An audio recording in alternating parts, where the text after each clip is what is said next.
Pronto. Ok? Então, bom dia oficialmente a todas e todos. Bem-vindos ao nosso Talk Consciente aqui do Capitalismo Consciente. Eu sou Graziela Merlina, sou diretora de educação do Instituto Capitalismo Consciente e hoje vou ter o prazer de mediar esse talk entre Roberta Lima e Danilo Afonso, para a gente falar sobre inteligência emocional. O que há de novo nesse tema, né? O que há de novo sobre isso? Essa é a nossa provocação aqui. Eu vou apresentar os nossos convidados, né, para que nosso público possa conhecer um pouco melhor, mas claro que vocês vão conhecer muito mais sobre eles através das suas experiências, expertises, conhecimento. E eu tenho que dizer, antes de mais nada, que são amigos muito queridos, onde a gente já passou jornadas de evolução e de aprendizagem muito próximas, né? Então, a Roberta Moreira Lima é uma empreendedora, ela trabalha para uma nova consciência no ecossistema dos negócios, ela é orquestradora da reserva de ideias Heart and Business. O que será que é isso, hein, Rô? Que traz a coerência do coração para as estratégias do negócio por meio de marketing consciente. É uma estudiosa, né, apaixonada por aprendizado, e aí ela é certificada como ICI Coach, ela é Master Practitioner do PNL, é terapeuta vibracional, é certificada do HeartMath, é capitalista consciente e co-empreendedora da Heart Brasil, que compartilha o sistema HeartMath no Brasil, do qual a gente vai ouvir falar bastante hoje. Bem-vinda, Rô. Obrigada, pessoal. Obrigada, Grada. Capitalismo Consciente. Estou muito feliz de estar aqui hoje, porque na minha trajetória profissional tem dois grandes conhecimentos que são a base, né, da minha evolução como líder e como empreendedora, que é o capitalismo consciente e o HeartMath. Eu empreendi a reserva há 20 anos atrás, saindo do mundo corporativo, onde eu decidi, tive um bebê, e eu decidi que eu precisava ficar um ano em casa cuidando desse bebê, que naquele momento não era compatível eu estar inteira nas duas funções. E com isso o universo foi me trazendo essa oportunidade de empreender. Quando eu avisei o mercado que eu ia ficar em casa, amamentando, as pessoas começaram a me chamar para fazer freelas.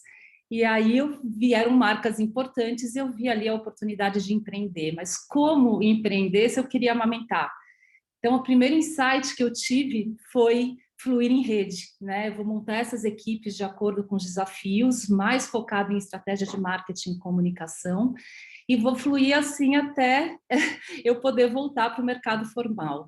E no fim, não aconteceu, o fluir em rede funcionou, a gente está fluindo em rede há 20 anos, e isso me desafiou muito enquanto líder, né? Como algumas equipes desta rede performavam melhor que outras, né? Qual eram os elementos que deixavam uma equipe performando melhor, e eu percebi que isso era felicidade, né? As pessoas que estavam trabalhando ali felizes, conectadas umas com as outras, com os papéis claros, elas trabalhavam felizes. E quando a gente surgiu lá atrás, né, há 20 anos, a gente já surgiu querendo contribuir para uma nova consciência nos negócios. A gente acreditava que dava para fazer diferente. E unindo toda essa jornada, eu cheguei à conclusão, né, assim, aprendi que ambientes saudáveis, ambientes que permitem que a gente seja tudo que a gente nasceu para ser, que a gente compartilhe os nossos conhecimentos e se sinta útil e se sinta seguro de compartilhar ideias, são ambientes que trazem as melhores equipes, as melhores ideias e felicidade em todas as pontas, né? O cliente fica feliz, as pessoas ficam felizes, a reserva enquanto rede fica feliz. Então, eu virei uma estudiosa dessa história de como trazer mais felicidade.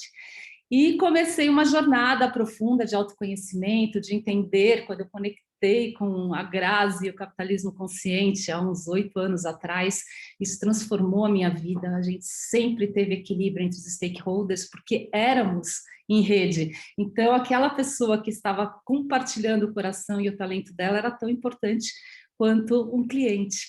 E assim a gente foi criando as nossas bases de valores até que, na minha jornada de desenvolvimento enquanto líder, eu me conectei com o HeartMath há mais ou menos uns 4 anos e resolvi que aquilo era a ferramenta, né, a ferramenta mais eficaz para levar saúde, felicidade, performance para as organizações, enfim, efetivamente levar uma nova consciência para as organizações. E essa nova consciência é baseada nas emoções do amor. Então, eu acredito muito nessa ferramenta, estou aqui como prova viva, né, de que aplicar essa ferramenta funciona. Eu, há 2 anos atrás, a Grazi me conhece, eu não falava em público, eu era altamente tímida, quietinha, e com esse propósito de compartilhar o HeartMath e assim seguir o propósito original da Reserva de Ideias, minha empresa, de trazer essa nova consciência, eu estou aqui com os treinos do HeartMath, que treinei resiliência, aprendi a gerenciar minhas emoções e a cada dia eu me sinto mais à vontade de estar aqui, por exemplo, conversando com vocês num momento tão especial. Olha só, Rô, você já deixou todo mundo com água na boca aí de poder experimentar o que é esse HeartMath com essa tranquilidade, com essa presença, com essa coerência que você já nos presenteou aqui. Muito bom. E aí o Danilo Afonso, ele é um consultor corporativo, conselheiro organizacional e psicanalista. Sua formação profissional se iniciou na indústria de bebidas, onde permaneceu cerca de 11 anos, né, nas áreas comercial e de marketing, antes de migrar para o setor de desenvolvimento humano. Né. Atua como profissional na área de desenvolvimento de pessoas desde 2005, trabalhando temas como liderança, trabalho em equipe, autoconhecimento, gestão de jovens talentos. A gente teve a oportunidade de trabalhar juntos em alguns projetos, e o Danilo é aquele consultor que o cliente pede bis. Ah, vou fazer um projeto novo. Dá para ser o Danilo? Pode ser o Danilo, né? Então a gente tem essa referência. Desde 2010 é sócio e diretor técnico da Vertigo 16, Desenvolvimento de Pessoas, que está, vocês podem perceber que está acompanhado de vários super-heróis aí, que são produções artísticas dos seus 2 lindos filhos, né? E desenvolvem métodos próprios, tanto de desenvolvimento de líderes, quanto de jornadas de autoconhecimento, quanto gestão de conflitos. E também ele é autor do livro Os Arqueólogos do Futuro em Tempo de Crise, Vida Plena no Agora como Antídoto para a Ansiedade e o Sofrimento. Uau! Quem não está buscando isso, né, Danilo? Bem-vindo! Oi, Gra. Oi, Rô. Tudo bem? Bom dia. É interessante, né, juntar nós 3. Eu não conhecia a Roberta, mas conheço a Gra de muito tempo e a Gra é uma das minhas mentoras, se tornou naturalmente uma das minhas mentoras, como acho que se tornou de tanta gente, e vai nos ensinando a sermos mentores também de outras pessoas e tudo isso vai fluindo. Roberta falou de rede. Eu não venho desse universo da rede, né? Eu fui sequestrado positivamente por esse universo da rede. Como você falou, Gra, a minha jornada é um pouquinho diferente, porque eu começo no mundo corporativo, com aquela ideia de um dia ser CEO, diretor, ouvi tantas vezes em treinamentos, esse cara vai ser presidente aqui da empresa, e aquilo me enchia de felicidade, de satisfação, porque era o que eu queria mesmo. E depois eu fui catapultado para o mundo da consultoria, que é um mundo intermediário, e aí depois eu caí no mundo da psicanálise, ou seja, do trabalho com indivíduos, também através do coaching. Então eu brinco que é uma jornada um pouco diferente, né? Eu fui sendo ensinado o que era importante. Eu não sabia, e acho que não sei plenamente até hoje, mas eu realmente não sabia o que realmente importava. Eu tinha uma ideia que hoje eu entendo que era errada, né? De quais os valores que importam. Enfim, muito bacana. Quando eu contei para algumas pessoas que a gente já está nesse papo, descobri gente que eu conheço, mas que já conhecia a Roberta muito antes, gente que trabalha comigo, ou que eu prestei serviços e que trabalhou com você, Gra, e eu nem fazia ideia, né? Fora a Alessandra Lieberman, que conecta todos nós 3 aqui. Quando eu falei para ela que a gente ia estar juntos, ela ficou muito feliz. Enfim, muito bacana. Acho que vai ser um papo super produtivo. A Roberta tem um tema super diferente. Eu falei já para umas 3 pessoas disso, do jeito que eu entendi, Rô, no nosso primeiro papo, e com o pouco que eu entendi, já fez todo sentido do mundo, né? Quando você falou de células neurais no coração, eu já tinha lido sobre isso, mas nunca tinha entendido plenamente. Aí, pouquinho que você contou na sexta passada, foi muito legal, tenho certeza que vai ser super bacana para o pessoal ouvir sobre isso. E aí, só para não me alongar muito, eu quero lembrar aqui de um cara que é o Jorge Letra. O Jorge acabou se tornando um grande amigo e um mentor, assim como a Gra, o que equilibra muito as forças, né, Gra, masculino e feminino. Legal ter uma mentora e um mentor. Acho que isso me ajuda muito a não me perder no viés de um lado ou do outro. E o Jorge eu conheci quando eu prestava serviços para a Dsico, que foi um importante cliente da minha consultoria no começo. A gente trabalhou muito tempo formando líderes. Depois o Jorge saiu, foi trabalhar com empreendedorismo e virou um grande orientador na minha vida. Eu cito ele, inclusive, no livro. E eu estou falando do Jorge aqui porque quando eu trabalhava com a Dsico, isso já tem aí, acho que uns 12 anos, no auge desse trabalho, eu pensei em propor para eles um trabalho de cuidado emocional mesmo das pessoas. Eu nem tinha acabado ainda a formação em psicanálise, mas talvez muito mais ligado no coaching. E naquele momento, a ideia veio, mas ao mesmo tempo me pareceu tão absurda. Você imagina, eles não vão, né, contratar uma empresa para fazer um trabalho de cuidado emocional com as pessoas. Não tem espaço para isso. E mesmo eu duvidei, né? E aí, quando você me perguntou lá atrás, né, quando você me fez o convite, o que tem de novo, a primeira coisa que me chamou a atenção foi isso. O que tem de novo é que hoje dá para falar disso, as empresas procuram isso, a gente, no meio da pandemia, e a pandemia, claro que catapultou isso também bastante, potencializou isso, mas as organizações começaram a procurar empresas para cuidar da saúde emocional dos seus funcionários, e não mais porque isso é bonito, eles vão colocar nas redes sociais e o pessoal vai aplaudir, mas porque isso está diretamente vinculado à produtividade. Então, sem hipocrisia, se nós precisamos pagar a conta no final do mês e essa conta vem através da produtividade, quem produz são as pessoas. As máquinas ajudam, mas ainda são as pessoas, né? O ainda é que me preocupa, mas ainda são as pessoas. Então, como estão as pessoas?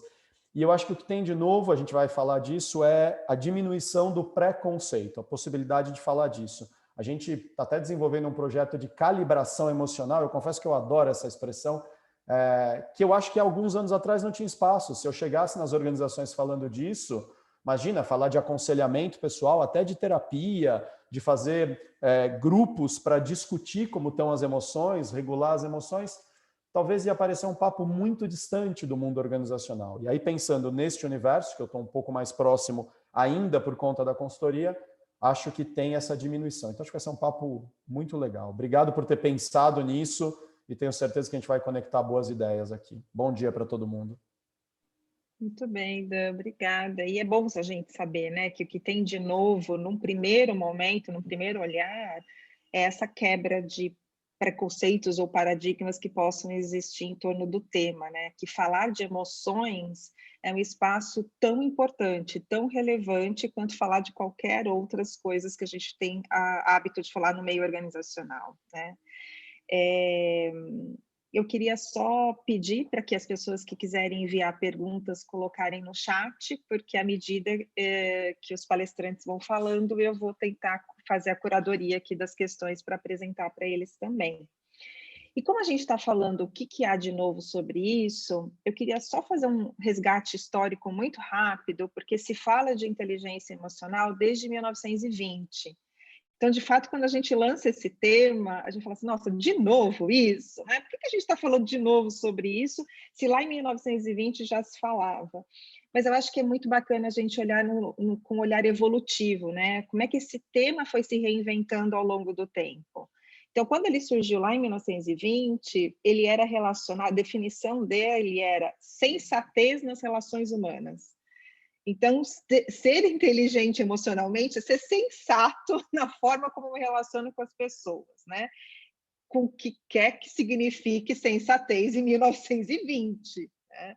Depois, lá em 1940, esse conceito evoluiu para, assim, é uma forma inteligente de se comportar.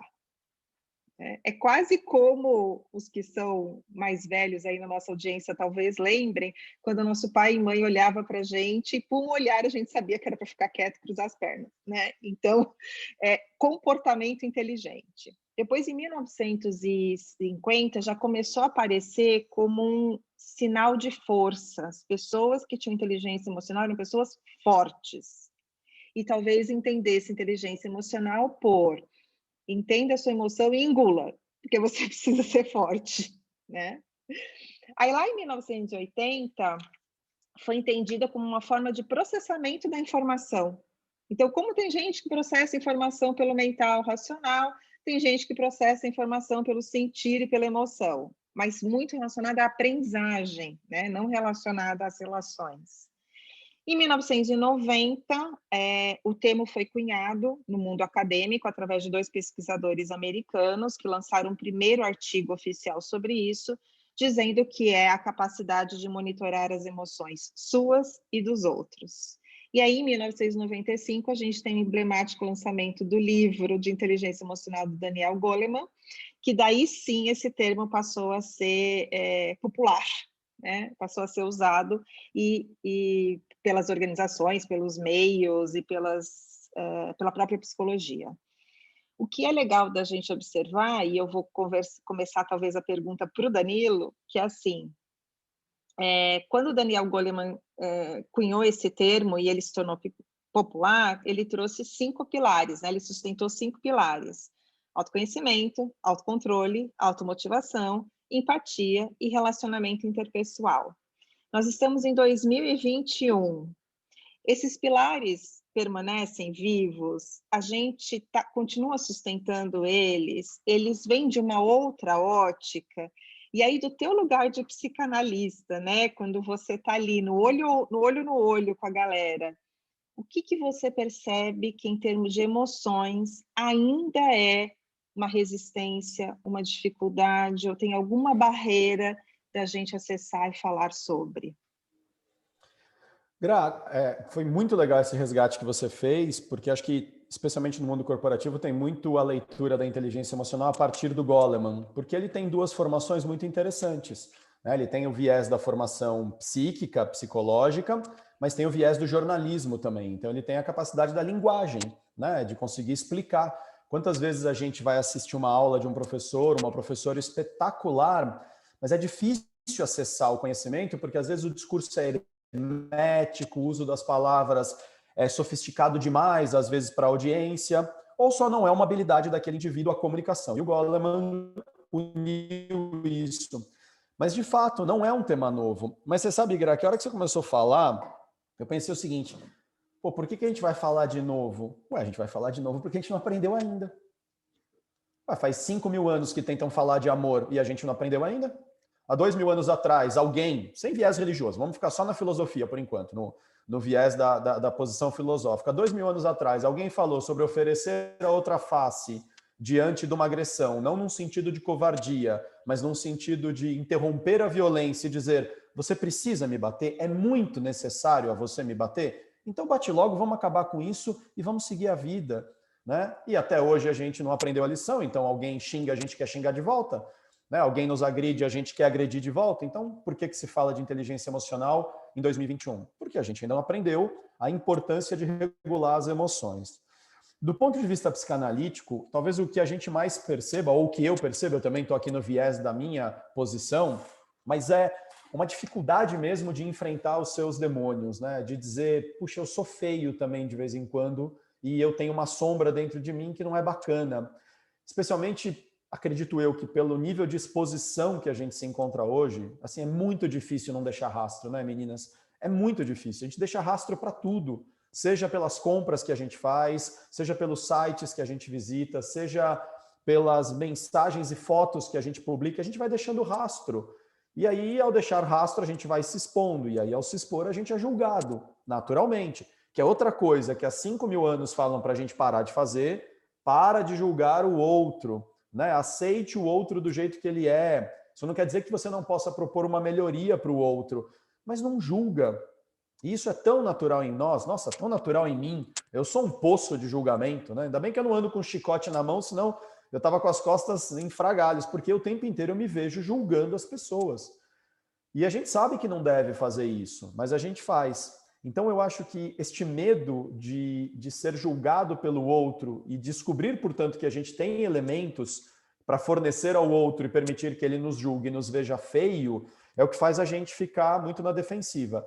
O mais legal é ver como tem gente talentosa conseguindo encontrar formas de falar disso de um jeito didático, né? Desde a Brené Brown, quando ela fala sobre vulnerabilidade, mas ela foi a primeira a falar.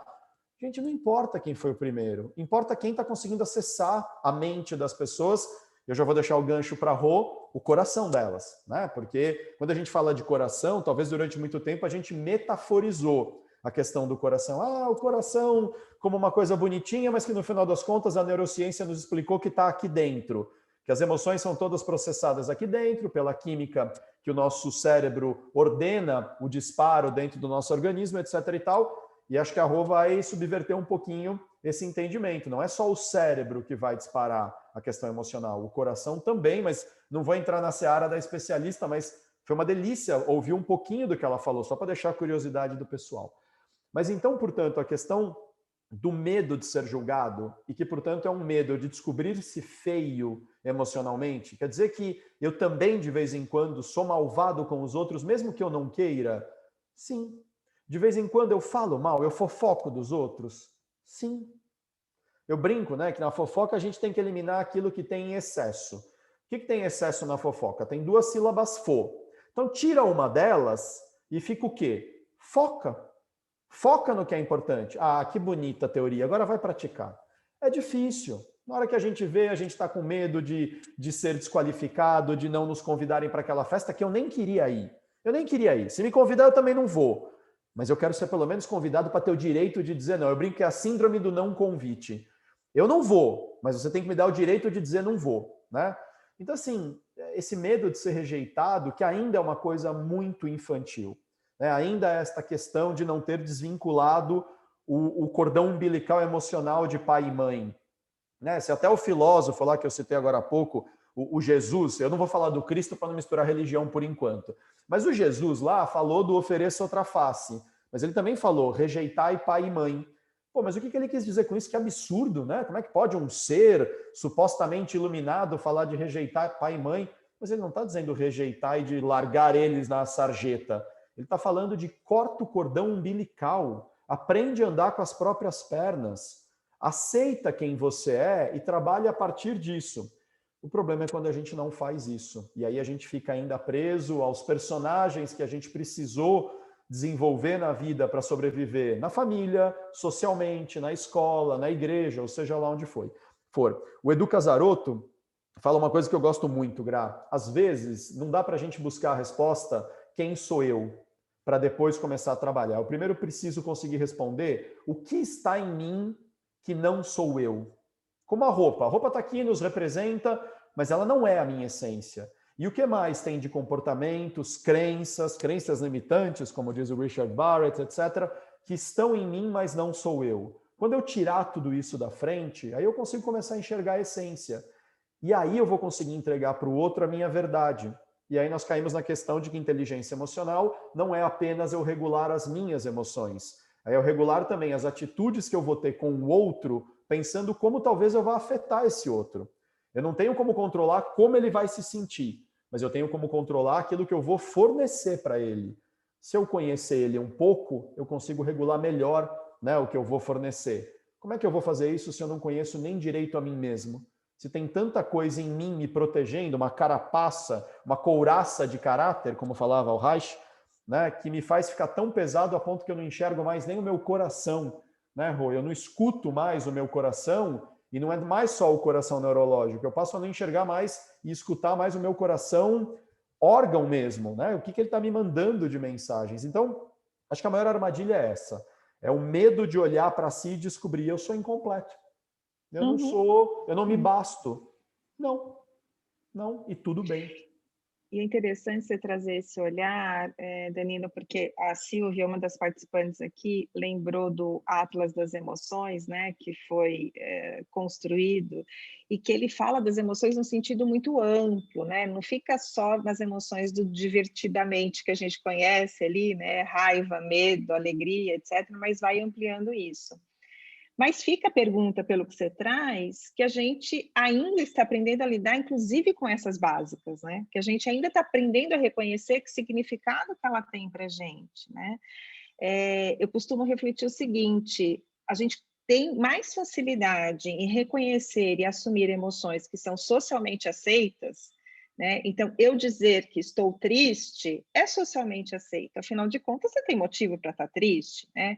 Afinal de contas, olha quanta desgraça tem acontecido na sua vida. Agora, eu dizer que estou com inveja não é socialmente aceito, é feio. Como assim você pode invejar o outro? E ao não acessar essa minha inveja, porque eu, né, tenho medo do julgamento, ou de não ser perfeito, eu não estou acessando o que ela significa, né?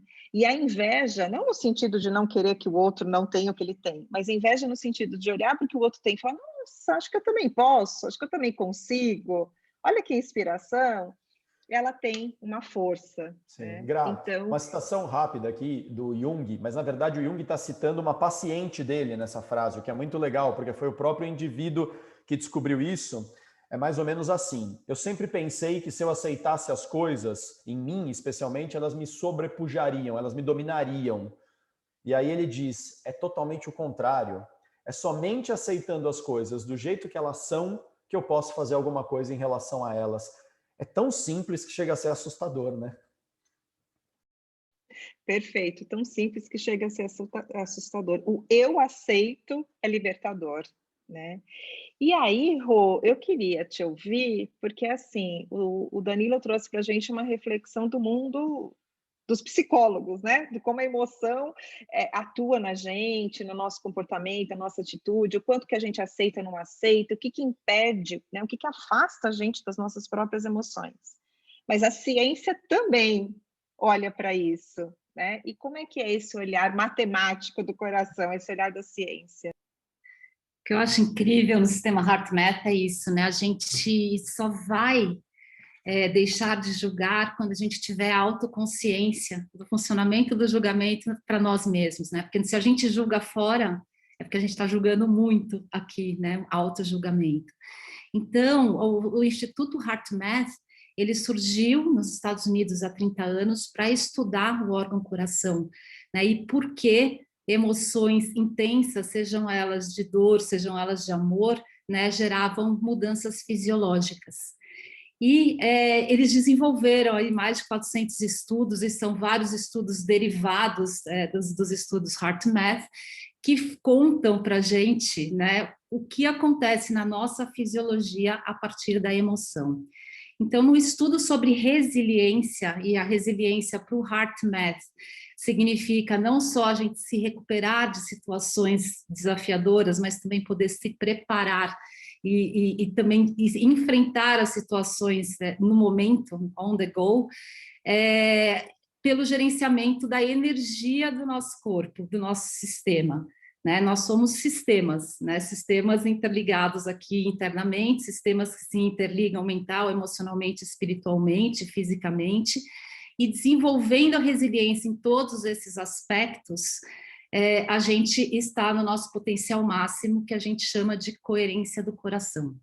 E os estudos demonstram que quando a gente vivencia emoções que drenam a nossa energia, e isso é importante a gente dizer que no HeartMath não tem emoção positiva ou emoção negativa, a gente entende que toda emoção está passando alguma mensagem para a gente. Né? Então, assim, como eu me sinto em relação àquela situação, é uma mensagem que o meu sistema está passando para a gente. E eles conseguiram observar que emoções que drenam a nossa energia, que prejudicam a nossa resiliência, como medo, raiva, angústia, frustração, elas liberam, o coração e o cérebro estão sempre se comunicando, elas liberam informações bioquímicas que nos colocam num estado de luta e fuga. Em compensação, e quando a gente está nesse estado de luta e fuga, a gente está num estado limitado de funcionamento física, mental e emocionalmente. E parece que tem sido o nosso modo usual de funcionamento, né? Um mecanismo que surgiu no nosso sistema para nos dar proteção, e hoje a gente vive nessa programação do estresse e do medo. E, em compensação, quando nós vivenciamos emoções regeneradoras, como amor, carinho, cuidado, entusiasmo, coragem, a gente gera informações no nosso sistema que disparam bioquímicos como o DHEA e a ocitocina, que colocam o nosso corpo, o nosso físico em benefício de uma criatividade maior, de resiliência, de saúde, um funcionamento melhor. Da onde vem isso, né? As pesquisas mostram, as pesquisas do Instituto HeartMath e as associadas ao HeartMath demonstram que o coração tem 40 mil células neurais que funcionam como um cérebro do coração.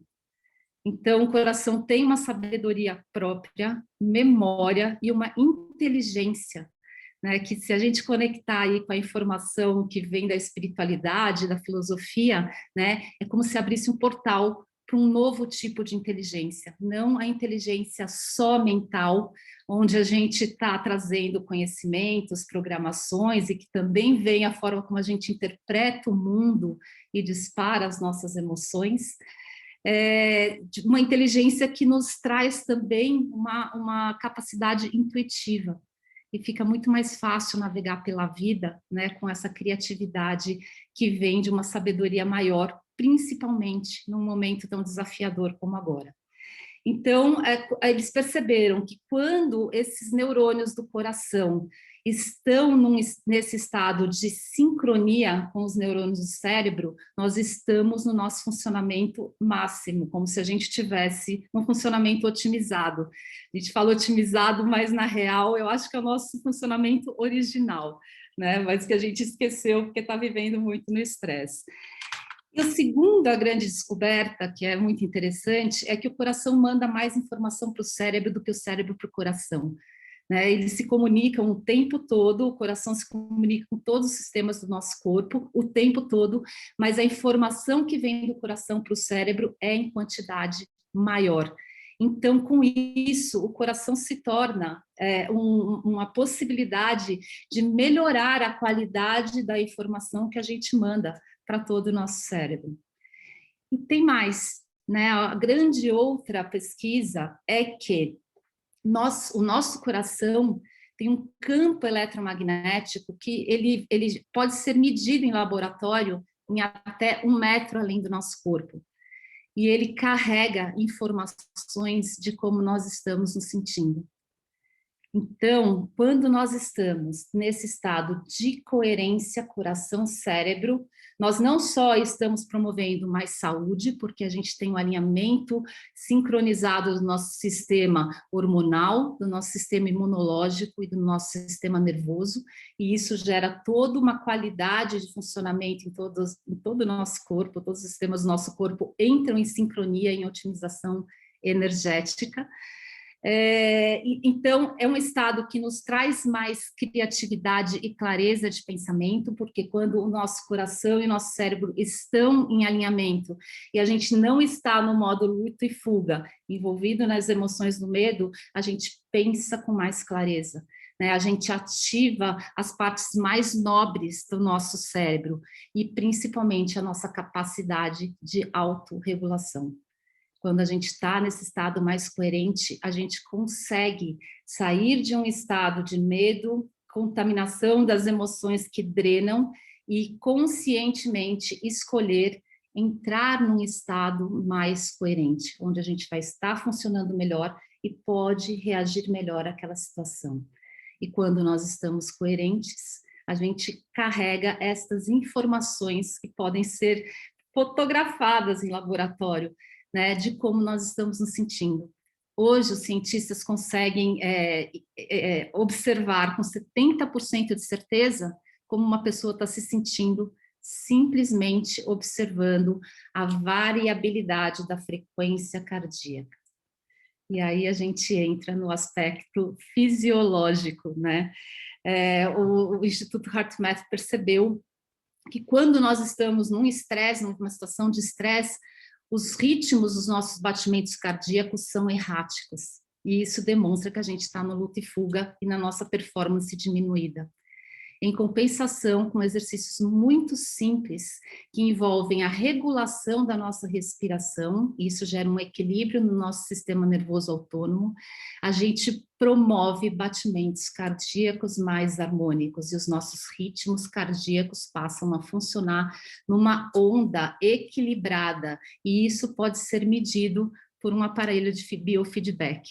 Então, dentro do treinamento do sistema HeartMath, a gente tem um apoio de tecnologia que mostra claramente a gente saindo de um estado de medo, praticando 2 minutinhos de alinhamento com uma prática HeartMath e a qualidade dos ritmos cardíacos começam a melhorar.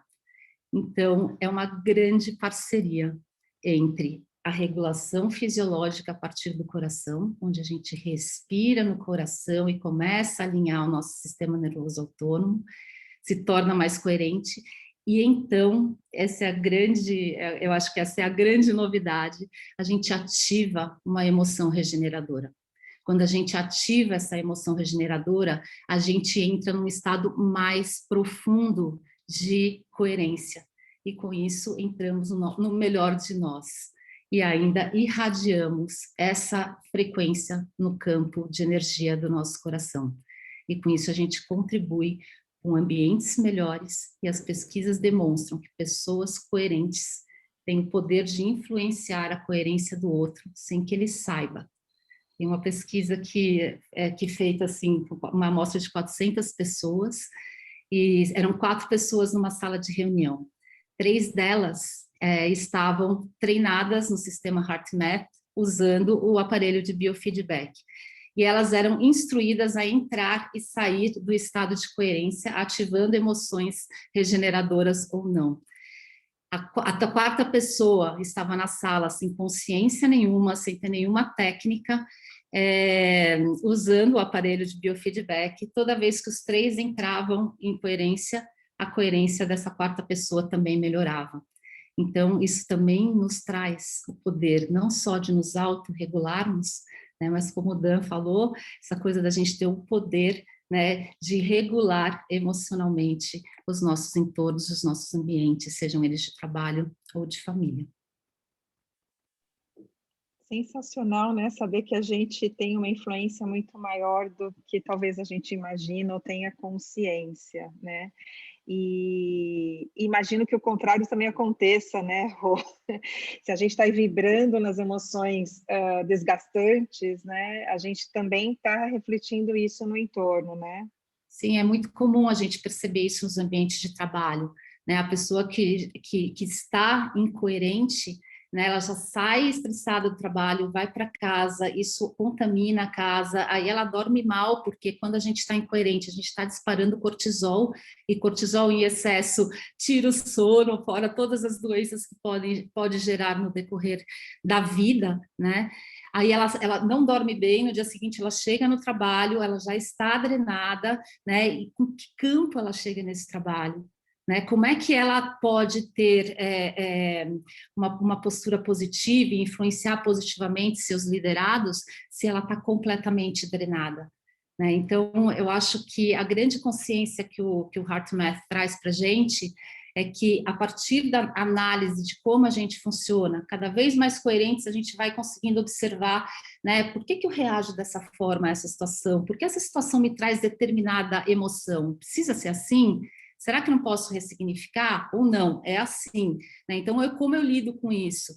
Mas a partir dessa sabedoria, né? A gente poder ter essa autoconsciência a partir da sabedoria do coração, né? E poder analisar como é que essa sabedoria, essa programação foi formada e poder escolher um novo caminho, né? Isso significa um novo caminho para nós e também a forma como a gente olha o outro, né? Quando a gente tem a nossa própria autocompaixão, integrar, né, luz e sombra, o que as nossas emoções que drenam e as que desgastam, a gente também acaba desenvolvendo, né, pela prática das qualidades do coração, a gente vai desenvolvendo um olhar mais compassivo em relação ao outro, né? Então, o HeartMath traz um conceito da latitude compassiva, né? É você dentro de um ambiente de grupo né? Você entender que aquela pessoa faz aquilo que te irrita, primeiro você tem a responsabilidade pela irritação, né? Como é que você olha, por que que isso te irrita, né? Segundo, aquela pessoa, ela também tem vulnerabilidades como eu, né? E ela está no momento que talvez ela esteja drenada. Então, o que que eu posso fazer de melhor? Né? Entrar em embate, me sentir mal, ressentir o que aquela pessoa está falando, ou eu posso escolher estar mais coerente e talvez ativar uma intenção no meu coração de compaixão, de entendimento, porque somos todos, né, um sistema que tem luz e sombra, que tem dificuldades e alegrias, todos queremos simplesmente ser felizes e que às vezes só muda a estratégia de como cada um quer ser feliz. E essa estratégia vem, né, do que a gente aprendeu no passado, como sendo felicidade, como sendo certo, como sendo, enfim. Muito bom, muito bom. E aí, Rô, depois, se você tiver alguma indicação de livro que fala sobre o comportamento neural do coração e puder colocar no chat, foi uma pergunta do Marco, né? Uma indicação de literatura aí.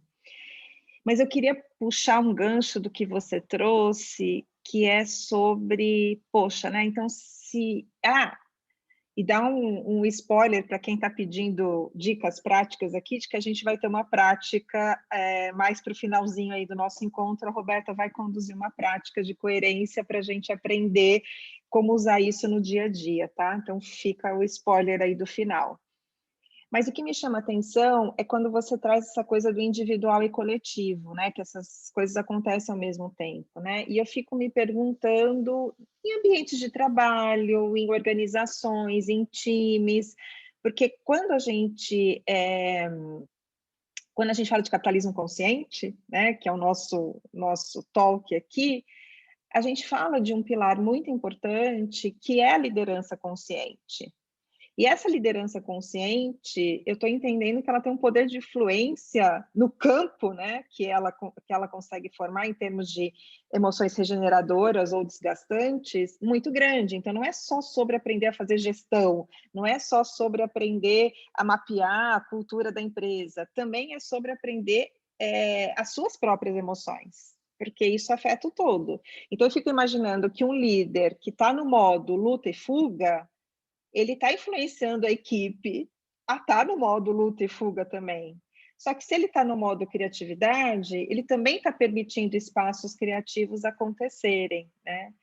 E aí, Danilo, como você navega no individual, através da psicanálise, né, de entender o ser humano nas suas dores, e no mundo coletivo, através do seu papel de consultor e desenvolvimento de equipes líderes, como é que você vê, né, esse individual e coletivo das emoções dançando, né, atuando?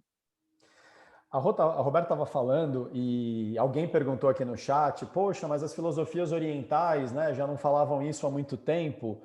Eu acho que sim, mas na verdade eu acho que a natureza já falava isso, né? Não sei se é porque eu estou influenciado por ter vindo morar no campo, no interior, né, já há alguns anos, eu estou observando melhor a natureza. Antes eu morava na cidade, morava ali num bairro urbano de São Paulo, que tem a sua natureza, mas não tão grande. E agora eu fico prestando atenção. Engraçado, essa árvore não estava tão grande o ano passado. Nossa, que engraçado, né? Não vinha tanto pássaro nessa época do ano aqui. Enfim, aí eu vou dar uma volta às vezes por aqui e vejo outras coisas e vou percebendo essa questão dos ciclos, né? Eu acho que a natureza já tinha mostrado para a gente que a coletividade ela é mais do que um discurso bonito, né? Eu brinco que eu tenho lugar de fala sobre isso porque eu não venho deste lugar, né? Eu fui ensinado, eu conquistei porque eu acreditava mesmo, vamos para cima. Pô, fulano não está produzindo? Ué, fulano que se vire. Eu lembro que um dos melhores feedbacks que eu ganhei foi na época que eu trabalhava na Diageo, até a Alessandra vai lembrar, nós éramos inclusive liderados por esta pessoa, todos nós, a Tânia César. E uma vez a Tânia me chamou numa sessão de feedback, aquela coisa clássica, né? Final de ano fiscal, vamos fazer avaliação de desempenho. E eu ali, claramente, assim, abafei, né? Superei a meta em 26%, logo minha avaliação né, superou amplamente, né, os resultados. Bom, enfim, a gente sentou ali na mesa e aí a primeira coisa que ela falou bom, deixa eu primeiro te dizer qual é a avaliação e a sua avaliação é parcialmente atingido. E eu achei que ela estava brincando. Não tem cabimento, né? Se eu fiz 26% acima da meta, que katsu de parcialmente atingida, é isso que ela está falando. Bom, para encurtar a história, a conversa terminou assim: Danilo, ninguém discute o que você entrega, mas nós precisamos discutir como você entrega. E hoje eu faço um tipo de conta, meio de português de padaria, que eu também tenho lugar de fala, porque meu pai é português, mas brincadeiras à parte, turma, uma conta bem simples que é assim: se eu entrego 26% acima da minha meta e a minha meta corresponde a 10% da meta do time, isso tem que ser olhado numa outra ótica também. O quanto eu atrapalhei as outras pessoas, os outros 9 integrantes do time, a entregarem o seu resultado. Porque se com o meu comportamento agressivo ou no mínimo individualista eu atrapalhei e cada um deles entregou 5, 10% a menos da meta deles, a conta final não fecha. Simples assim. Tem horas que eu de verdade eu vou buscar algumas linguagens corporativas, porque se a gente conseguir falar a língua das pessoas, né, o famoso ditado, em Roma ser romano, aí você começa a acessar as pessoas. Mas não adianta eu chegar com um discurso todo psicanalítico, de evolução moral, porque olha só, nós temos que evoluir moralmente, é o orgulho que acaba com as pessoas na vida, eu já aprendi isso, blá, blá, blá, blá, blá, e eu estou falando numa linguagem que não acessa as pessoas. Agora, quando a gente fala, veja só, se a gente perder produtividade, a gente vai ter problemas. Se a gente tiver problemas, a gente corre o risco de não preservar os empregos. E aí nós vamos gerar mais problemas ainda. Vamos falar um pouquinho sobre como a gente está trabalhando coletivamente? Só porque isso impacta o resultado geral da organização. E como me disse uma vez uma BP na época da Diageo, uma organização é um grupo de pessoas que se une para fazer algo que não dá para fazer sozinho. Porque se desse, a gente fazia. Seria mais efetivo, mais barato, mais rápido, mas não dá. Então, a questão da coletividade é muito importante no mundo corporativo, mas durante muito tempo tinha aquela máxima do faz o que eu estou mandando, obedece e você vai ser um bom liderado. Aliás, se eu não te procurar para falar nada é porque está tudo bem. Se preocupe quando eu te chamar para conversar. E isso não dá mais para ser sustentado num mundo que se conecta o tempo inteiro. Olha só, estamos aqui com, sei lá, talvez centenas de pessoas nos assistindo, gente do mundo inteiro, eventualmente. Enquanto vocês estão falando, eu estou recebendo mensagem no WhatsApp, vocês também, e-mails chegando. Quer dizer, não falta canais de conexão. Como é que eu vou me postar como um líder quase que Marajá? Ou um líder que está no Olimpo. Olha, eu aqui, me procurem quando vocês precisarem, eu dou aqui os meus comandos, mando meus trovões para vocês e vocês executam. Não funciona mais, as pessoas não têm mais espaço para isso, porque se nem dentro das famílias não existe mais essa questão impositiva de quando o pai ou a mãe sentarem na mesa, os filhos já têm que estar sentados, senão o bicho vai pegar. Para o bem ou para o mal, e a gente pode fazer um outro encontro só para discutir essa mudança social, mas para o bem ou para o mal, ou como diz a Ron, né, por emoções que drenam ou não, o fato é que mudou o contexto social. E se mudou o contexto social e antes dele até o familiar, vai mudar o contexto corporativo. O líder não é mais uma figura intocável. Na verdade, ele nunca foi, né? Aquele líder que falava muito grosso, que punha muita ordem ali, no fundo ele estava gritando todo o medo dele. Ele estava gritando toda a pequenez. Eu queria ter aprendido isso quando era mais jovem. Quem sabe tem alguém mais jovem aqui possa nos ouvir. Eu queria ter aprendido que todo comportamento arrogante, todo comportamento orgulhoso, vaidoso, no fundo é um escudo que cada um de nós utiliza para não deixar que os outros vejam o quanto a gente se sente pequeno. E quanto maior o comportamento orgulhoso, e eu passei por isso, acho que todos nós passamos em algum grau, mas eu reconheço muito isso em mim. Quando eu era orgulhoso, e ainda sou, né? Quando eu era é ótimo, né? Quando eu atuo de maneira orgulhosa, no fundo eu só estou me defendendo de um medo que eu não quero que os outros vejam, porque senão eles vão me rejeitar. E assim, eu brinco que o tamanho do orgulho é diametralmente oposto ao tamanho do medo. Então, quanto mais orgulhoso, arrogante, vaidoso, mais medroso, mais medrosa é o indivíduo, mas ele não pode deixar que a gente veja. E isso para o líder é um perigo enorme, porque ninguém segue coisas, a gente só segue pessoas. Numa sociedade onde eu estou, inclusive, de saco cheio de seguir avatares, eu quero seguir gente de verdade, porque as pessoas estão ficando cansadas de ordens virtuais. Elas querem olhar no olho de um indivíduo e falar, eu estou falando com uma outra pessoa, ter um líder que não é capaz de se colocar como um indivíduo humano e, portanto, cheio de emoções. Yuval Noah Harari brinca com isso, né? Coisa não tem emoção. Coisa não fica triste se o time perde, coisa não fica triste se o namorado ou a namorada dá um pé na bunda, coisa não sonha, né, durante o sono e aí lembra de coisas que mexem com as emoções e acorda meio esquisito. Coisa não faz nada disso, mas gente faz. Gente tem algo que coisa não tem, emoção. E essas emoções brotam na gente. A gente não tem como controlar o surgimento dessas emoções. Sei que a gente pode discutir um pouco melhor isso, a gente tem como regular. Esse, pelo menos, é o meu entendimento, e jogo aqui a provocação depois para a Roberta. Mas, às vezes, não dá para controlar. Eu olho uma coisa... Vou dar um exemplo aqui bem simples, né? Minha esposa está vendo? Não, minha esposa saiu, ela não está vendo. Então, vamos brincar aqui. Vou dar um exemplo bem prático. Eu saio daqui a pouco para ir comprar alguma coisa no supermercado, lá cheio de máscara, todo bonitinho, paramentar e tal, e vejo uma mulher lindíssima, que me atrai, né? O visual dela me atrai. Eu sinto algum desejo por ela? Sim, claro que sim. Não, mas que é isso? Eu sou fiel. Não, mas ser fiel é outra categoria. Ser fiel é o que eu vou fazer com este sentimento. Porque eu posso sentir isso e ficar me aproximando dela ali, né, puxar papo, tal, com a intenção de buscar algum enlace romântico, ou eu posso olhar para isso e falar, nossa, que mulher bonita. Sim, desculpa aqui o termo chulo, me perdoem, estou sendo, nossa, pegava. Aí por que eu não vou pegar? Bom, primeiro que eu nem sei se ela quer ficar comigo, né? E depois porque eu agora posso escolher o que eu vou fazer com essa emoção.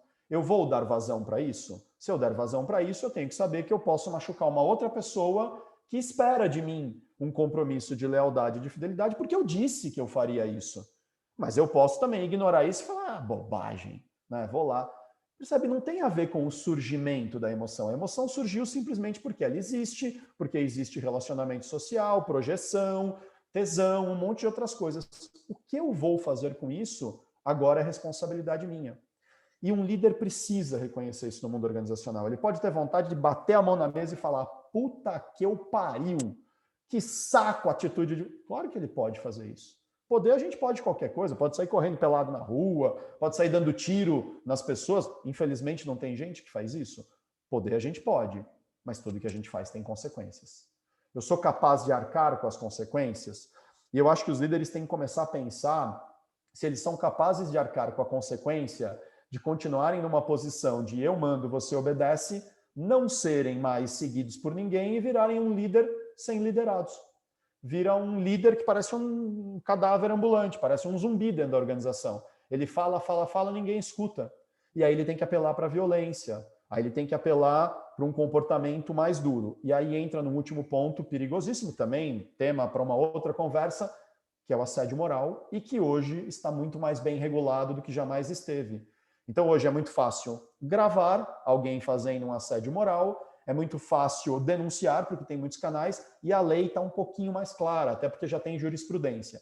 Então, sem entrar nesse tema, mas só dizendo, cuidado, se você não regular as suas emoções e passar do ponto do assédio moral, você pode ser, inclusive, criminalizado por isso como líder.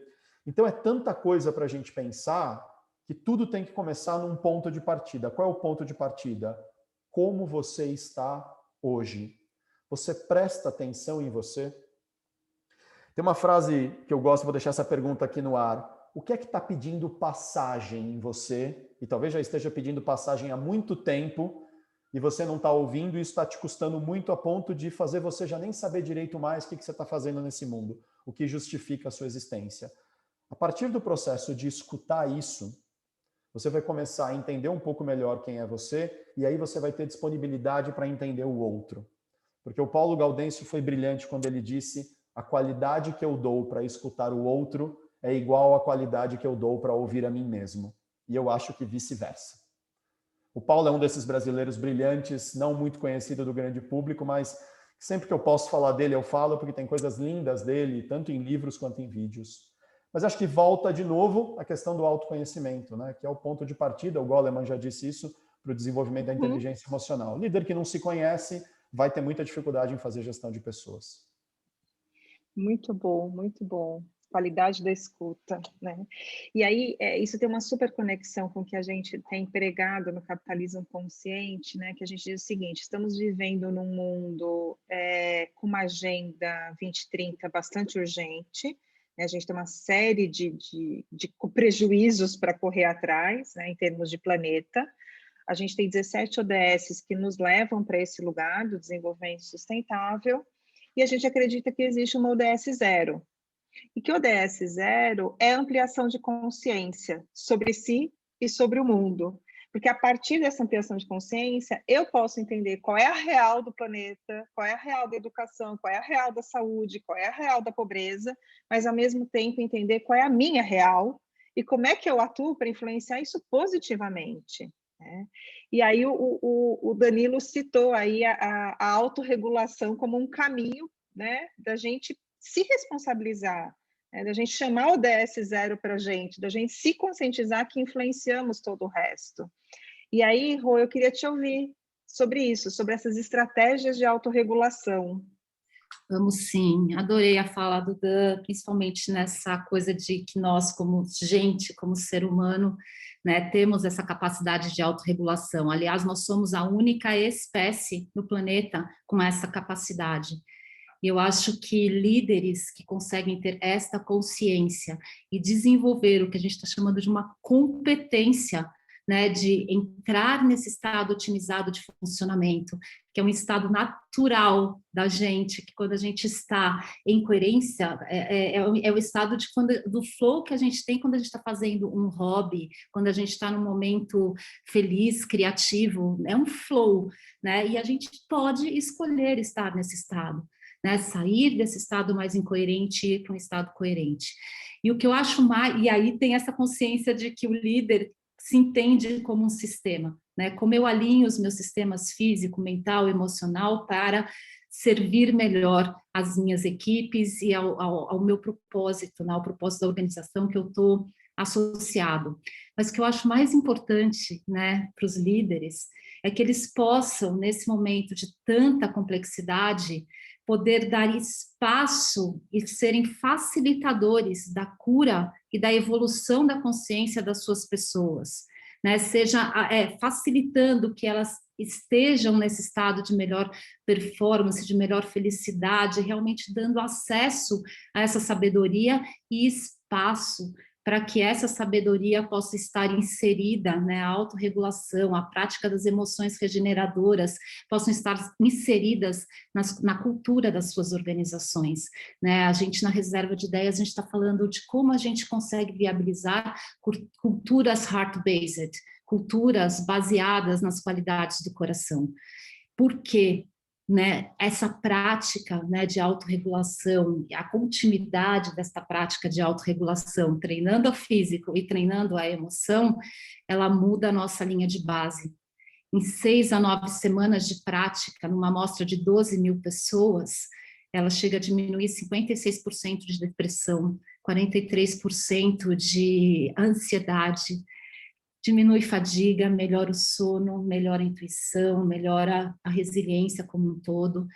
Eu mesma tive melhoras físicas de regulação do meu sistema hormonal, que eu achei que era uma coisa que eu ia ter que fazer para o resto da vida, com as práticas intensificadas agora com esse mais tempo que a gente teve no início da pandemia. Eu regulei, eu não preciso mais tomar remédio. Então, assim, a gente tem essa capacidade de ter o controle sobre o nosso corpo, sobre a nossa mente, como é que a gente se torna mais inteligente, criativo, intuitivo, né? Sobre as nossas emoções, como eu escolho reagir diferente, tendo a consciência de que tem emoções que me drenam, que me colocam no meu pior, e aí eu não vou funcionar bem, não vou ter boas relações, e tem emoções que realmente me colocam num patamar mais elevado.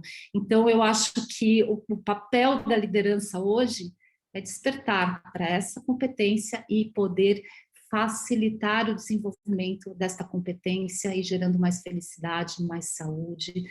São muito impressionantes os resultados, porque as técnicas são muito simples, né? A gente vai experimentar uma aqui agora e aí vocês saem fazendo, vocês vão ver a diferença que faz.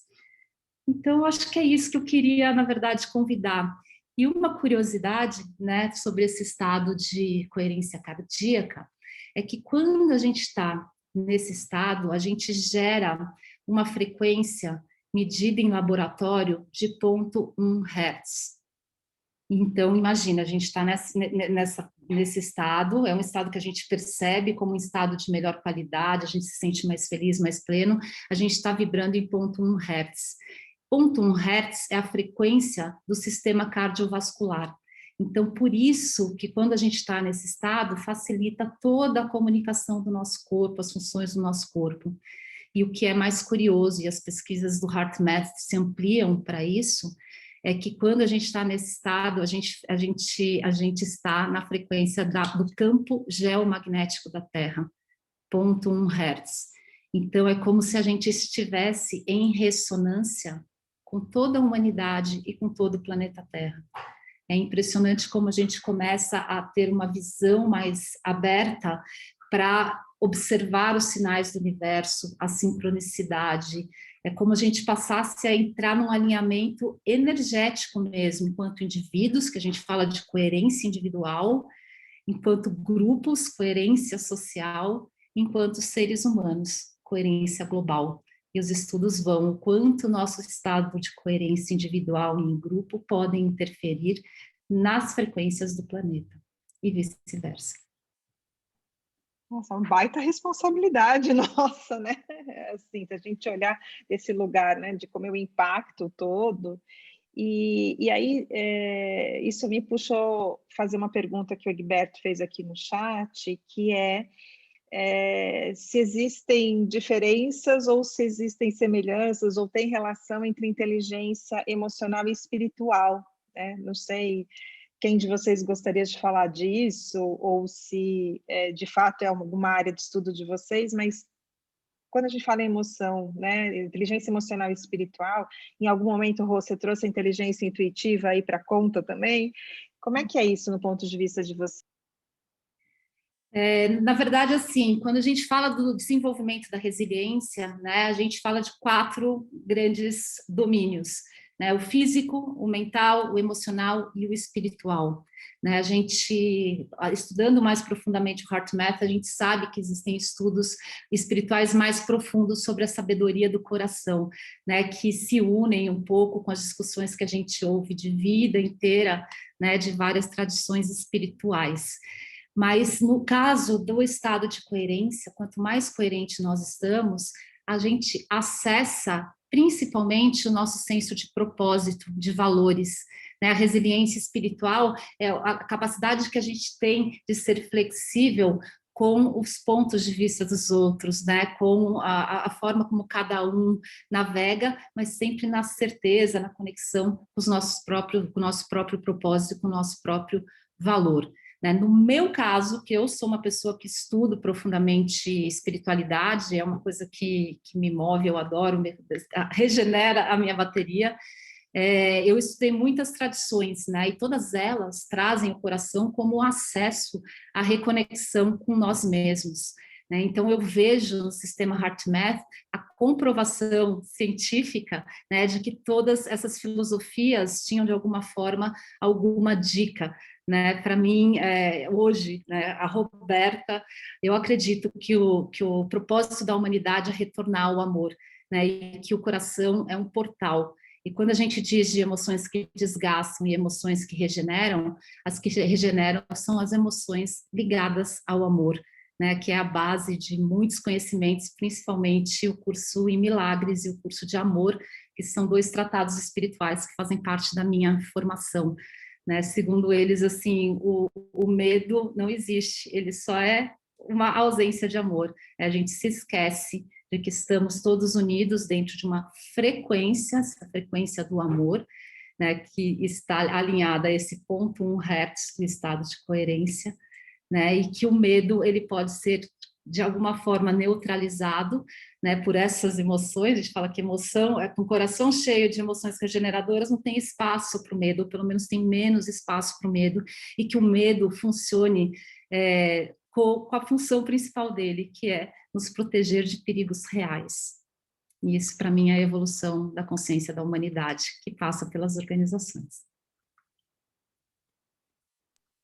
Muito bom, Rô. Não sei se o Danilo quer comentar algo. Acho que a pergunta é excelente, né? A diferença entre a diferença ou a complementariedade, talvez, entre a inteligência emocional e espiritual.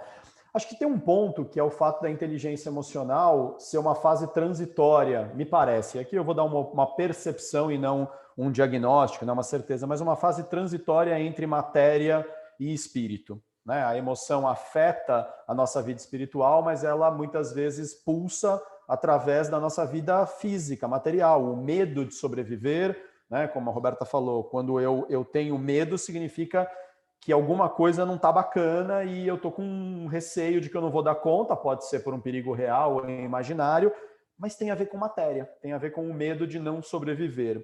Quando a gente consegue ir para o campo da espiritualidade, e aqui sem viés religioso, acho que é muito importante a gente separar o que é religião do que é espiritualidade. Talvez a religião precise da espiritualidade, mas a espiritualidade não precisa da religião. Até porque religião sem espiritualidade virou ideologia, né? Não virou mais religião. Então a religião precisa do aspecto da evolução para o invisível, né? Porque se continuar só no visível, me parece ideologia. Mas a espiritualidade não precisa de um campo religioso.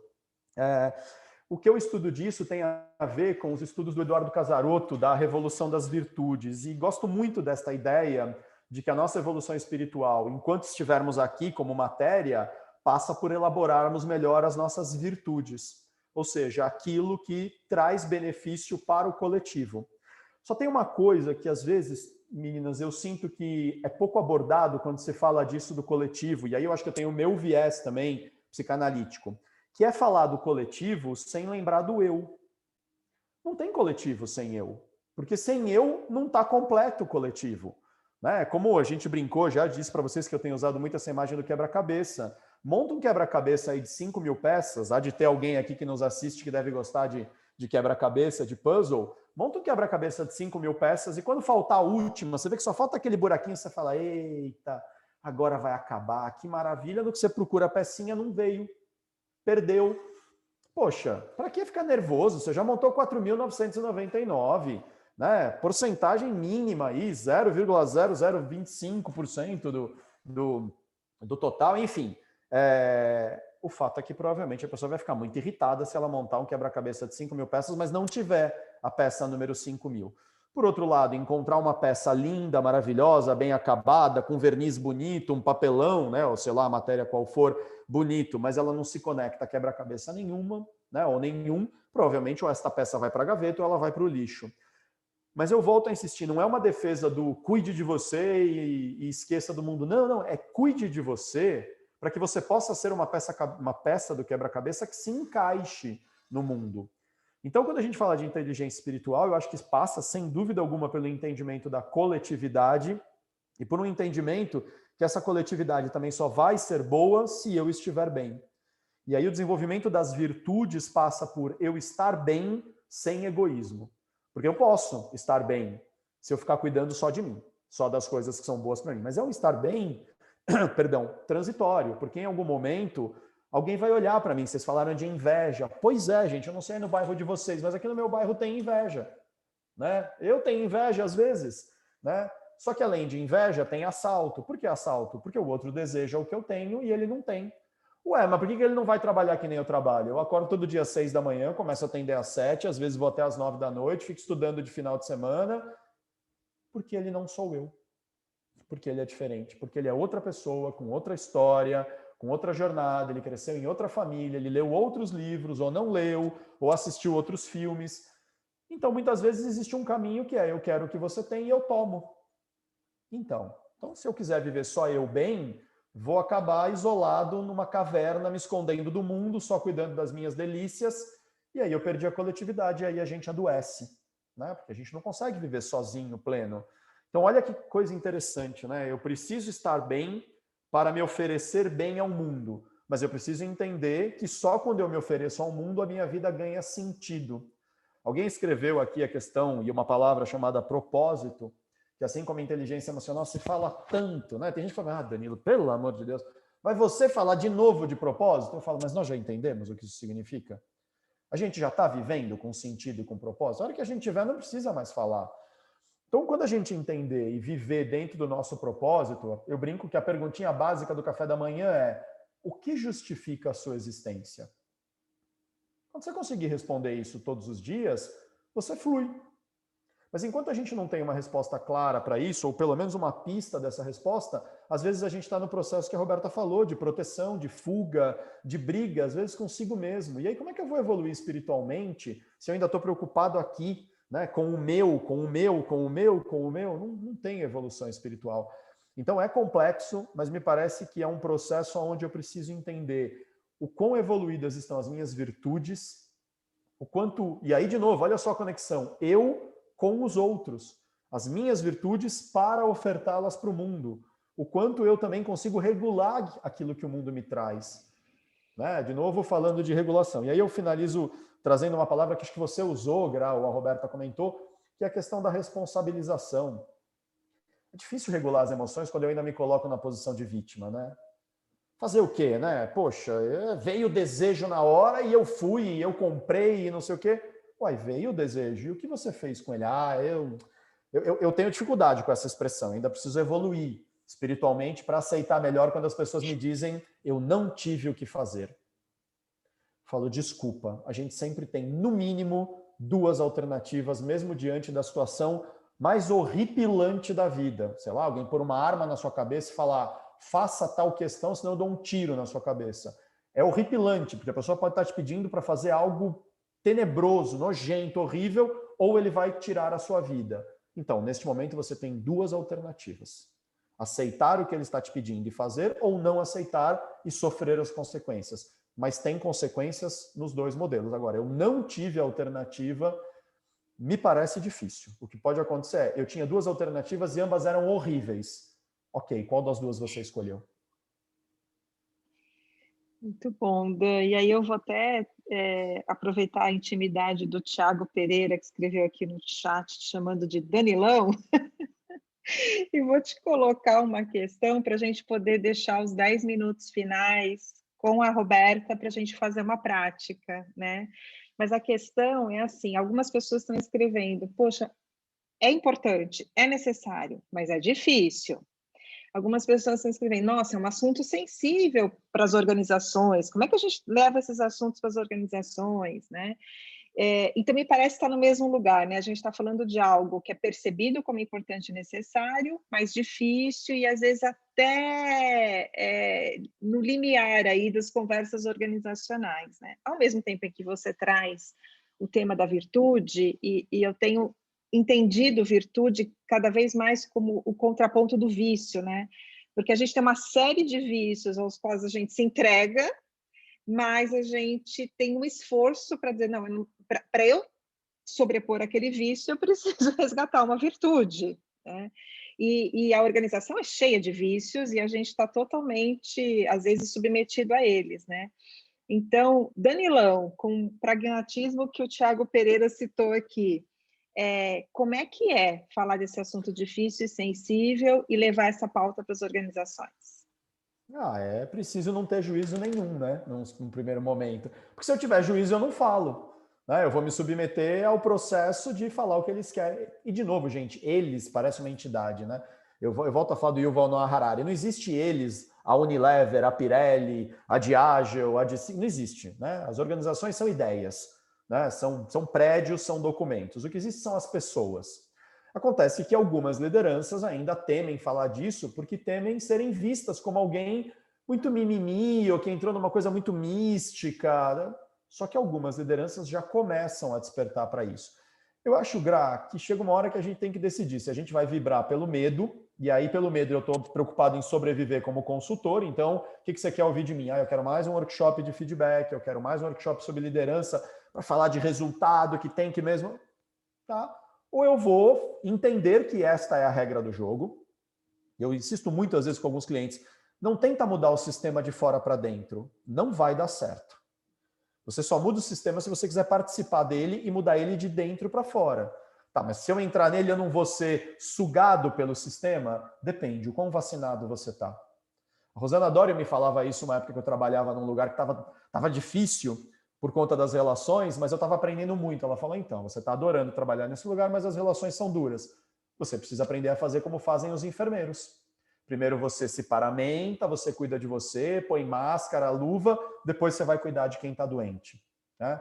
Então, é isso, você tem que entrar num processo dizendo, eu sei que eu vou encontrar resistência, eu sei que vai ser difícil, mas espera, qual é o propósito que me move? O propósito é ser aprovado? Não, então eu não posso falar disso. O propósito é ser aplaudido? Ah, então eu não posso falar disso, porque eu não vou ser aplaudido o tempo inteiro. O propósito é ganhar muito dinheiro? Talvez dê certo, pelo ineditismo, talvez não. Né? O propósito é levar uma consciência, levar o que eu insisto muito nisso, tem a ver com a filosofia da Vértigo, inclusive, né? Vértigo está desse lado, da Vértigo, que é protagonismo. Levar protagonismo, se responsabilize pelas suas escolhas. Então, meu propósito é esse. Então, eu tenho tentado levar. Agora, Gra, sem ilusões. Ou eu adequo a linguagem ao contexto e também aprendo a falar, por exemplo, sobre EBITDA, e eu tive que falar sobre isso durante 13, 14 anos. Às vezes é difícil para mim até discutir com alguns colegas que falam, tá tudo errado. Uma pessoa até falou para mim outro dia, capitalismo consciente, mas que incoerência. Quantas vezes você já ouviu isso, Gra? Nossa, vocês estão de brincadeira. Capitalismo consciente, mas é de uma incoerência, mas o mundo é incoerente. Quem foi que contou para nós que o mundo é feito de ou? Ou a gente é alegre, ou a gente é triste. Ou a gente só tem glórias, ou a gente só tem fracassos. A vida é feita de e. A vida é feita de alegria e de tristezas, de tombos e de vitórias. Quem está tentando viver uma vida de ou vai se frustrar.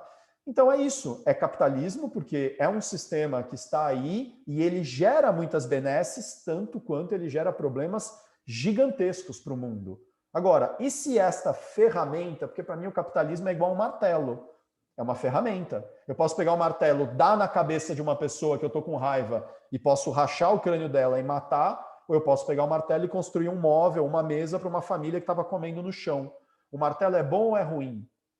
Para mim o martelo não é nada, ele é uma coisa. Bom ou ruim foi o uso que eu fiz desse martelo, portanto bom ou ruim é um indivíduo que escolheu aquela atitude de machucar o outro ou de ajudar o outro construindo uma mesa. Então eu acho que no mundo organizacional é preciso falar disso, mas eu volto a insistir o que a gente falou lá no comecinho. Tem espaço. Acho que a grande mudança sobre o tema inteligência emocional e regulação das emoções, ou calibração emocional, como a gente tem falado aqui na Vértigo 16, é que tem espaço. Sabe por quê? Porque as pessoas estão clamando por esse espaço. Não foi a mesa do escritório que pediu para falar disso, não foi o carro no estacionamento, não foi o computador que um dia se revoltou e disse, eu quero falar mais de emoção. Foram as pessoas que disseram, viu, este assunto para mim agora é importante. E se você não me oferece espaço para isso, eu não me sinto tão predisposto a trabalhar nessa organização. Essa organização respeita o espectro emocional das pessoas? Não. Então não sei se eu quero emprestar o meu talento para essa organização e ganhar os benefícios dessa organização. Eu vou procurar outra. Porque R$10 é R$10 na direita e na esquerda. Como eu vou ganhá-lo faz toda a diferença.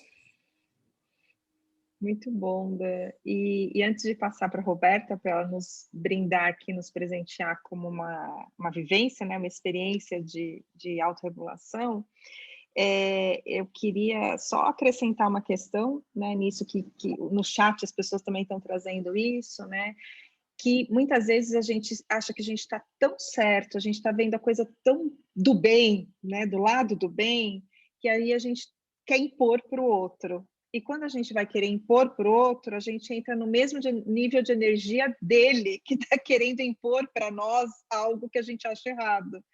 Então, é muito isso, né? É a gente vibrar na outra energia, né? A gente poder falar a língua dele para poder abrir a visão para aquilo, mas no impor, eu estou fazendo da mesma forma daqueles que estão querendo política, algo. né, Gra? Nós não vamos entrar nesse tema aqui, mas está falando de discussões políticas, por exemplo, né?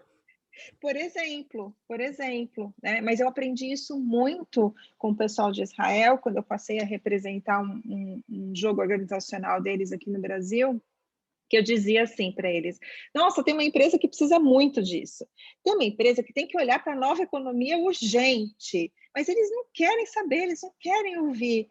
E eles me fizeram uma simples pergunta, mas por que você está insistindo com quem não quer? Tem tanta gente querendo e que pode criar uma nova referência, né? Aí eu falei, caramba, eu estou fazendo a mesma coisa, eu estou tentando impor algo que eu acredito para alguém que está tentando me impor algo que acredita, né? Então, vibrar em outra energia é crucial também. E aí, Rô, como é que a gente experimenta isso?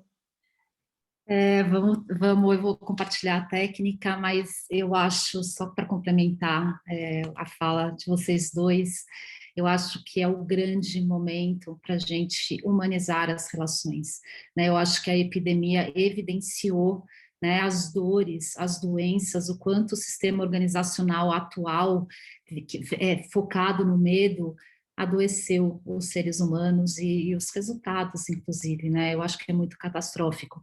E que com seres humanos coerentes, saudáveis, felizes, não só a gente promove mais saúde nas organizações, como a gente também promove ideias mais criativas que vêm do coração. E quando a ideia vem do coração, ela beneficia não só o indivíduo, mas todos os outros.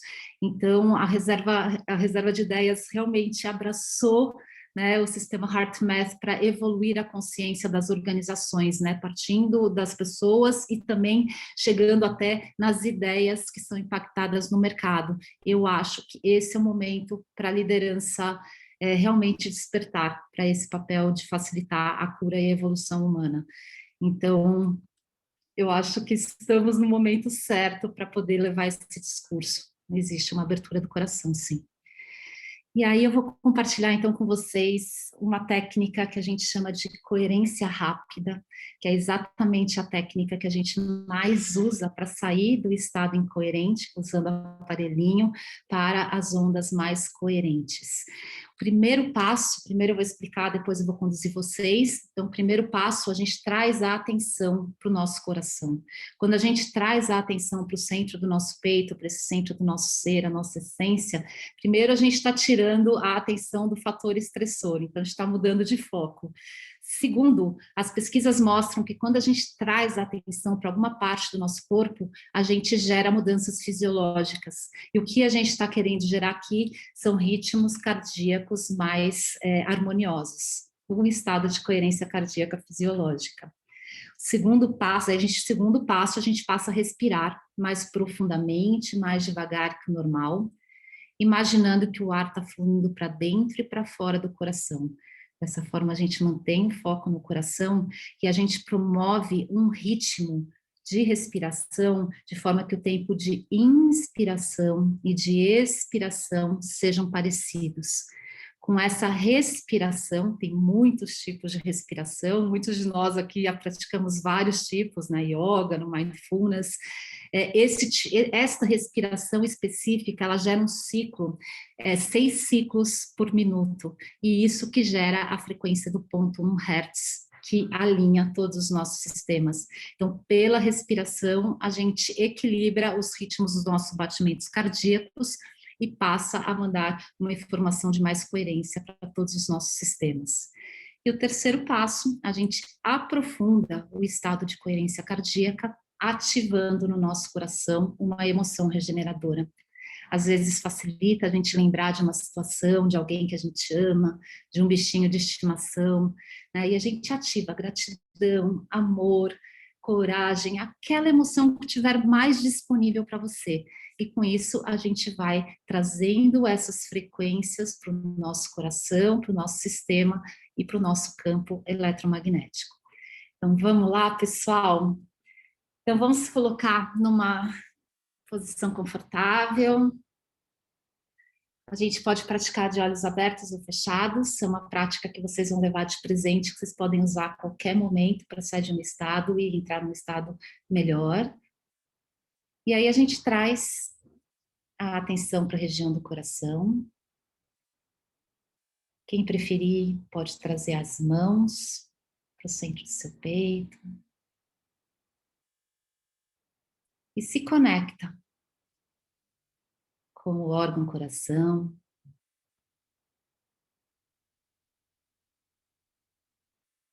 Diga oi para o seu coração.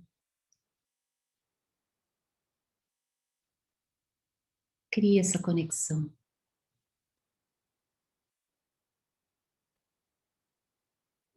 Agora a gente passa a respirar mais profundamente, mais devagar que o normal. Imaginando que o ar está fluindo para dentro e para fora do seu coração.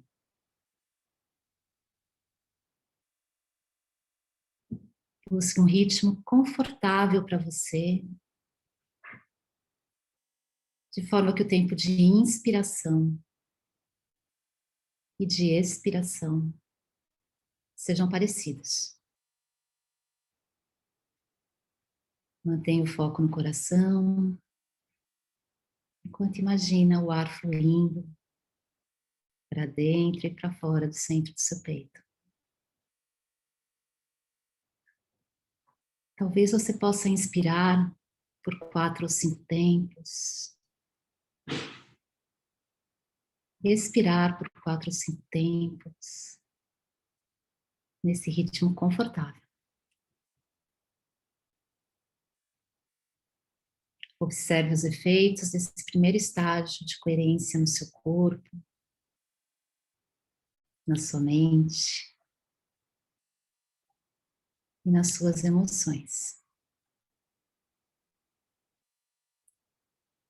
Conforme mantenha a respiração focada no coração, ative agora uma emoção regeneradora, como amor, carinho, gratidão ou apreciação por algo ou alguém na sua vida. Talvez você possa se lembrar de um momento especial, de uma pessoa ou animalzinho querido.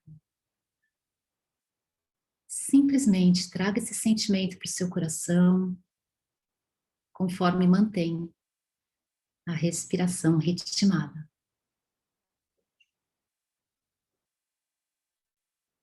A cada inspiração, ative e intensifique esse sentimento de amor no seu coração.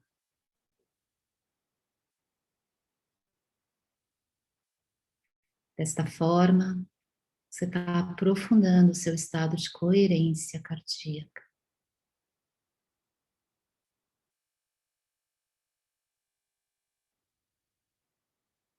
Mais algumas inspirações e expirações, vibrando esta emoção regeneradora. Observe os efeitos no seu corpo, mente, emoções. E talvez você possa, nesse momento, ampliar sua consciência e observar o campo dos nossos corações unidos aqui em prática coletiva de coerência. Talvez você possa sentir essa frequência amorosa do nosso grupo, contribuindo para a nossa própria coerência. Mais uma inspiração profunda e a gente vai voltando a atenção aqui para o nosso Zoom, para o nosso talk.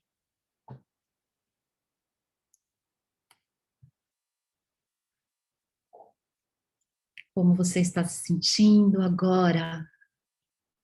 Sentiu alguma diferença?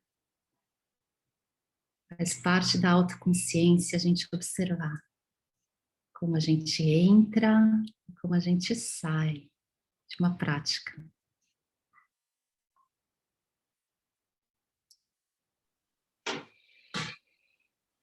Muito bom, Rô. Eu quero honrar nosso tempo aqui, então quem quiser colocar no chat como é que está se sentindo, né? É um prazer. Foram poucos minutos, né? Mas se a gente pudesse convidar as nossas emoções regeneradoras para estar com a gente, né? Nas nossas reuniões, nas nossas conversas, nos nossos eventos, nos nossos projetos, em tão poucos minutos, a gente está contribuindo muito além da gente mesmo, né? Então, deixa essa mensagem. Saio com um sentimento de muita gratidão por vocês terem aceito esse convite, a gente ter feito essa conversa deliciosa. E muito feliz pelo capitalismo consciente estar evoluindo a tal ponto de poder falar de amor nas organizações, com coragem de transformar e regenerar esse mundo. Obrigada, Roberta, obrigada, Danilo, adorei aqui conduzir com vocês. Gratidão ao Capitalismo Consciente, ao InovaBrá, por estarem transmitindo esse evento e por todo mundo que participou e esteve presente conosco. Uma ótima semana para todos e todas. Obrigada, pessoal. Não esqueçam de praticar 3 vezes por dia, pelo menos, 2 minutinhos antes das reuniões. Um prazer estar aqui compartilhando essa informação com vocês. Obrigada, Gra. Obrigada, Dan. Adorei o nosso papo. Que sejam Boa semana, meninas. Boa semana a todos. Boa semana. Obrigada. Tchau, tchau.